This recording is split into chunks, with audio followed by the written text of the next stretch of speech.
Hello বন্ধুরা, আশা করি তোমরা সবাই ভালো আছো। তুহিনের গল্প কথা ইউটিউব চ্যানেলে তোমাদেরকে স্বাগত জানাই। তো বন্ধুরা, তোমরা অনেকেই একটা কমেন্ট করছো জিডিএস এর নতুন নিয়োগ কবে আসবে। আমি তোমাদের আগের একটা ভিডিওতে জিডিএস রিলেটেড কিছু আপডেট দিয়েছিলাম এবং জুলাই মাসে তো আগের বছর জিডিএস এর নতুন নিয়োগ চলে এসেছিল। এই বছর তো জুলাই মাস শেষ হতে চললো, তাহলে এখনও কেন জিডিএস এর নতুন নিয়োগ জারি হয়নি? এই নিয়োগ সংক্রান্ত আজকে আমি তোমাদের জন্য কিছু লেটেস্ট আপডেট নিয়ে এসেছি এবং জিডিএস 2025-এর নতুন নিয়োগ কবে আসতে পারে সেটাও তোমাদেরকে আজ ডিটেলসে ক্লিয়ারভাবে জানিয়ে দেবো। তো তার আগে বন্ধুরা, এখনও পর্যন্ত যারা নতুন আছো চ্যানেলটাকে সাবস্ক্রাইব করো নি। জিডিএস সংক্রান্ত প্রতি লেটেস্ট আপডেট সব থেকে পাওয়ার জন্য চ্যানেলটাকে সাবস্ক্রাইব করে দাও আর পাশে থাকা বেল আইকনটিকে অবশ্যই প্রেস করে দাও, যদি জিডিএস সংক্রান্ত কোনো লেটেস্ট আপডেট আমি চাইলে তোমার মোবাইল নোটিফিকেশনের মাধ্যমে সবার আগে পৌঁছে যায়। তো বন্ধুরা, সর্বপ্রথম বলে রাখি, জিডিএস কিন্তু বছরে দুইবার নিয়োগ জারি করে। কিন্তু যদি তোমরা আগের বছর দেখো, অর্থাৎ 2024 সাল, সেখানে কিন্তু একবার নিয়োগটা জারি করেছিল। জিডিএস বছরে কোনো সময় দুবার নিয়োগ জারি করে, একটা জানুয়ারি থেকে ফেব্রুয়ারি আর একটা তোমাদের জুন থেকে জুলাই মাস নাগাদ। জুন মাসটা ছেড়ে দাও, জুলাই মাস নাগাদই কিন্তু জারি হয়ে যায়। কিন্তু 2024 সালে জানুয়ারি থেকে ফেব্রুয়ারি মাস মানে প্রথম যে নিয়োগ, সেটা কিন্তু তোমাদের আসেনি। কেন আসেনি? কারণ তখন ইলেকশন চলছিল, সেই কারণে সেই ভ্যাকেন্সিটা পেন্ডিংয়ে রয়ে যায়। এইবার জারি হয় একেবারে জুলাই মাসে, 2024 সালের কথা বলছি। 2024 সালে জিডিএসের নিয়োগ কিন্তু জুলাই মাসের প্রথমেই তোমাদের নিয়োগ জারি করে দিয়েছিল। সেখানে নিয়োগ কমপ্লিট হয়ে গেল, 2025 সাল পড়ে গেল। 2025 সালের শুরুতেই নতুন ভ্যাকেন্সিও জারি করে দিল জিডিএস। তো তোমাদের 2025-এ জানুয়ারি থেকে ফেব্রুয়ারিতে জিডিএসের শূন্যপদ কত ছিল না? শূন্যপদটা ছিল 21,413 এবং এই নিয়োগের এখনও পর্যন্ত 5টা লিস্ট জারি হয়ে গেছে। যদিও এই 5 নম্বর লিস্টে আসার কোনো কথাই ছিল না। কেন কথা ছিল না? কারণ এই নিয়োগের সমস্ত প্রক্রিয়ার লাস্ট ডেট কবে ছিল না? লাস্ট ডেটটা ছিল তোমাদের 30শে জুন। 30শে জুনের পর তোমাদের কোনো লিস্ট আসার কথা ছিল না। কিন্তু এই পঞ্চম লিস্টটা 30শে জুনের পর জারি হয়েছে। কেন জারি হয়েছে না? জিডিএসে যে নতুন নিয়োগ সেটা আমরা ভেবেছিলাম এই জুলাই মাসেই আসবে, সেই কারণেই তো 30শে জুন তোমাদের লাস্ট ডেটটা দিয়ে দিয়েছিল যে জুন মাস পর্যন্ত নিয়োগের সমস্ত প্রক্রিয়া কমপ্লিট করে দিতে হবে, কারণ জুলাই মাস থেকে নতুন নিয়োগ এসে যাবে। কিন্তু জুলাই মাসে আসলো না, সেই জন্য জুলাই মাসে তোমাদের পঞ্চম লিস্টটাকে আউট করে দিল।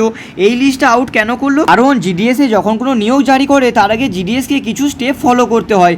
কী স্টেপ ফলো করে না? সর্বপ্রথম জিডিএসে যারা থাকে তাদেরকে প্রমোশন করানো হয়।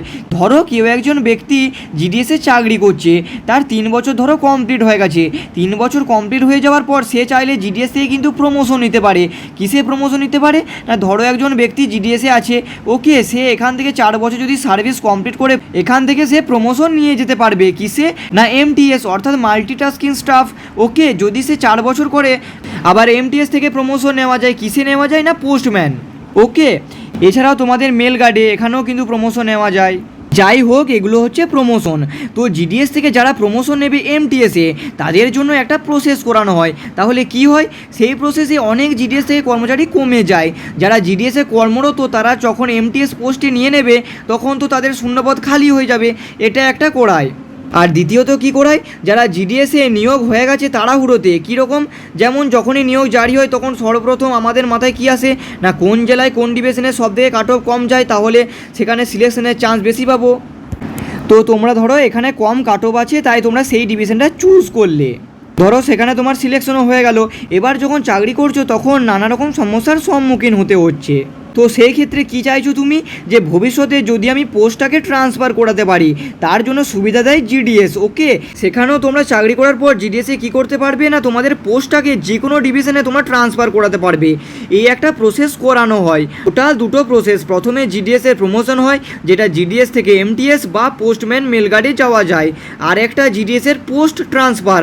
যখন এগুলো হয়ে যায় তখনই শূন্যপদগুলো খালি হয়ে যায়। তো এই যে দুটো প্রসেস, এই দুটো প্রসেস হওয়ার কথা এই জুলাই মাসে, কিন্তু এখনও পর্যন্ত একটি প্রসেস মাত্র কমপ্লিট হয়েছে। কোনটা না? যেটা জিডিএস থেকে এমটিএসে যাওয়া যায়। তো আমি কিছুদিন আগে তোমাদের এই আপডেটটা দিয়েছিলাম যে জিডিএসের নতুন নিয়োগ এসে গেছে, যেখানে জিডিএস থেকে এমটিএসে যাওয়া যাবে। তো সেই জিনিসটা আউট হয়ে গেছে এবং সেই প্রসেসটা আগস্ট মাসে শেষও হতে চলেছে। এই যে প্রমোশনের প্রসেসটা, এটা কিন্তু কমপ্লিট। কিন্তু দুঃখের বিষয় কি জানো? জিডিএস থেকে যে পোস্ট ট্রান্সফারের বিষয়টা, এটা এখনও পোর্টালটাই ওপেন করেনি। এটা ওপেন করার কথা আছে জুলাই মাসে। তো জুলাই মাস শেষ হতে চললো। তো জুলাই মাস শেষ হতে চললো, এখনও এই যে প্রসেস সেটা ওপেনই করেনি। তাহলে ভেবে দেখো তোমাদের নতুন ভ্যাকেন্সিটা কি করে আসবে। যতক্ষণ না এই প্রসেসটা কমপ্লিট হবে ততক্ষণ নতুন ভ্যাকেন্সি তোমাদের আউট করতে পারবে না। কেন পারবে না? কারণ যখন জিডিএসরা প্রমোশন নিয়ে এমটিএসে যাবে তখন জিডিএসের কি সিটগুলো খালি হয়ে যাবে। তারপর জিডিএস থেকে যখন ট্রান্সফার করে নেবে তাহলে এই জিডিএসটা যেই ডিভিশনে ছিল সেই ডিভিশনে তো সিট খালি হলো, তো সেগুলো তো একসাথে কালেক্ট করতে হবে যে কোন ডিভিশনে কত শূন্যপদ, সেটাকে একসাথে কালেক্ট করার পরে তবেই তো নিয়োগ জারি করবে। যে দার্জিলিং ডিভিশনে এত শূন্যপদ আছে, ব্যারাকপুর ডিভিশনে এত শূন্যপদ আছে, মুর্শিদাবাদে এত শূন্যপদ আছে, হাওড়ায় এত শূন্যপদ আছে, এরকম করে তো কালেক্ট করতে হয়। তো সেই প্রসেসটা এখনও ওপেন হয়নি, সেই কারণে যে নিউ ভ্যাকেন্সি এটা এখনও তোমাদের পেন্ডিংয়ে রয়েছে। কিন্তু আপডেট অনুযায়ী জিডিএসের ট্রান্সফার পোর্টাল, এই ট্রান্সফার পোর্টালটা জুলাই মাসে ওপেন করার কথা, কিন্তু এখনও পর্যন্ত কোনো আপডেট আসেনি। তো দেখা যাক জিডিএসে ইন ফিউচার এখন কি আপডেট আসে।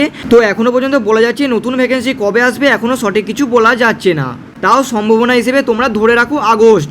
ওকে, আগস্টের 2025 তোমরা এখন ধরে রাখতে পারো।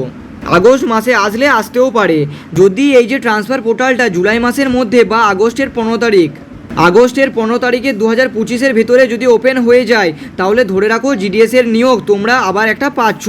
যদি আগস্ট মাস পেরিয়ে যায় পোর্টাল ওপেন না হয় তাহলে এইবারেও নিয়োগটা পাবে না, যেমনটা হয়েছিল 2024-এ কী হয়েছিল, শেষের দিকে ট্রান্সফার পোর্টালে অনেক কম ক্যান্ডিডেট ট্রান্সফার করিয়েছিল, ওই জন্য এইবার 2025-এর প্রথমে শুরুতেই শূন্যপদ আনুমানিকভাবে কম ছিল 21,413, না হলে কত থাকে না 30,000 40,000 এরকম শূন্যপদ থাকে, ট্রান্সফার কম করিয়েছিল, এ কারণে এবার শূন্যপদটা অনেক কম পেয়েছি 21,413। তো এরকম যদি চলতে থাকে তাহলে এইবারের হয়তো রিক্রুটমেন্টটা তোমাদের স্কিপ হলেও হতে পারে, একটা আনুমানিক হিসেবে বললাম।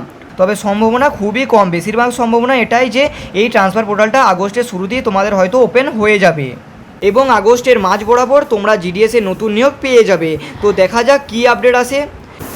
যখন আপডেট আসবে আমি তোমাদেরকে এই চ্যানেলের মাধ্যমে সব থেকে আগে প্রোভাইড করে দেবো, তাই তোমরা এই চ্যানেলটাকে কিন্তু সাবস্ক্রাইব করতে ভুলো না। তো আরও বিভিন্ন প্রকারের নিয়োগ আছে, মাধ্যমিক পাসের নিয়োগ আছে, উচ্চ মাধ্যমিক পাসের নিয়োগ আছে, সেগুলো তোমরা অ্যাপ্লাই করো, নিজেরা প্রিপারেশন নাও। যখন জিডিএস সংক্রান্ত কোনো লেটেস্ট আপডেট আসবে আমি তোমাদেরকে এই চ্যানেলের মাধ্যমে সব থেকে আগে প্রোভাইড করে দেবো। তো বন্ধুরা আজকের এই ভিডিওটি কেমন হয়েছে অবশ্যই কমেন্ট করে জানাতে ভুলো না। আর এখনও পর্যন্ত যারা এই চ্যানেল নতুন আছে চ্যানেলটাকে সাবস্ক্রাইব করো, জিডিএস সংক্রান্ত প্রতি লেটেস্ট আপডেট সব থেকে পাওয়ার জন্য চ্যানেলটাকে সাবস্ক্রাইব করে দাও। আর পাশে থাকা বেল আইকনটিকে অবশ্যই প্রেস করে দাও যাতে জিডিএস সংক্রান্ত কোনো লেটেস্ট আপডেট আমি চাইলে তোমার মোবাইল নোটিফিকেশনের মাধ্যমে সবার আগে পৌঁছে যায়। এছাড়াও তোমরা জানো যে আমি চ্যানেলে বরাবরই জিডিএস সংক্রান্ত latest update, GK, work from home, scholarship এবং রেলওয়ে এবং নানা রকম সরকারি কাজের আপডেট দিয়ে থাকি, তাই তোমরা এই চ্যানেলটাকে কিন্তু সাবস্ক্রাইব করতে ভুলো না। তো বন্ধুরা আজকের মতো এ অবধি, দেখা হচ্ছে নেক্সট ভিডিওতে।